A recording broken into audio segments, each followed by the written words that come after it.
The room populates based on whoever is feeling led by the Spirit to join the table. You'll see, obviously, as I am driving, as Anthony is eating, as Chris is in his car pre-workout. Is it pre-gym time for Chris? Am I right on your schedule? How did you know? Yes, we're together every week. But you'll see people folding laundry, working out, doing all the things. And the point of this space is to truly be a midweek refuel for leaders who have a lot of people that generally follow behind them and or alongside them. And they're all in different initiatives and different fields of influence, if you will. And so our intention is to really create an open table and an open space that allows people to bring, whether it's highs or lows, wins, or they're walking through the fire, the vulnerability to come and not be preacher or pulpit to people, but instead all of us at a table, similar to as Jesus experienced and witnessed discipleship. So Anthony is a pastor, I'm an ordained minister, and we both have been in these types of conversations for many years. Anthony even precurses mine by many, but it allows us all to kind of take the baton and the microphone at the time in which the Lord leads us to. So we'll pray together, we laugh together, we cry together, and it's a sacred space that's been running. Gosh, and I was trying to think what our first date was. Was it 2 years ago? It was January of 2023, right? We started. I think that's right. Which is bananas. And so also Amber and Brittany, a majority of our shows, depending on if something does go into a place of true necessary protection, they turn into podcasts. And so week by week, we have a lot of people who will send me messages. They're like, I hate to miss it, but I know I'm going to be able to listen to the show and get the wisdom that comes through through the time. And it ranges from, we have 4 currently right now, to sometimes there's 17, 20 people in the room. And it just, sometimes it's only women, which I love when that happens. No offense, guys.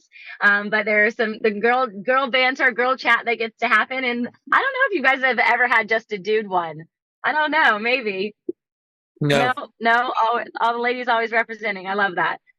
So we'd love, Amber and Brittany, if you guys want to share kind of your involvement and what your backstory is. We'd love to get to know you a bit. Ooh, okay. Amber, I'll let you go first. Yeah. Okay, I'll jump in. I figured there's always that awkward silence, and just kind of throw myself in the deep end quite often. So my name is Amber Love. I met Tamra at the When Women Worship Conference. And it was during that conference, I was really going to represent another organization whom I'm no longer with now because of this conference. It was kind of the kick in the pants that I needed. Just realizing that, working for other people is never going to get me where I truly want to be. And I'm more motivated when my success relies on me and not on somebody else sending me a paycheck. So anyways, I am newly unemployed from Safe House Project, and they support that. But when I was at this conference, I was in one of the breakout rooms, and someone said, her name was Debbie. I don't remember her last name, but she said, there's someone in this room who has come through something, and you are now on the other side. And for the longest time, people have been saying, prophesying, you're coming through something, but you haven't gotten to the other side yet. And that's just been my journey. And I think I've been on the other side for a while. But I was just really, the Holy Spirit's been telling me that I am in a season of development. And if he releases me before my time, I would be crushed. And I'm at this place in my relationship with him where I said, okay, I stand back.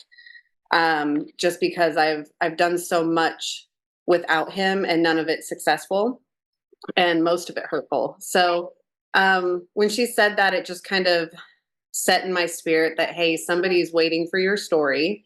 They're waiting for your story so they can experience the freedom that you have. And then Tamra followed that with saying, if God has put a calling, this is how I remember it, Tamra. So if I don't say it right, this is what I heard. That if God has called you to an assignment, you can't take the elevator. It doesn't go that high. You have to take the steps.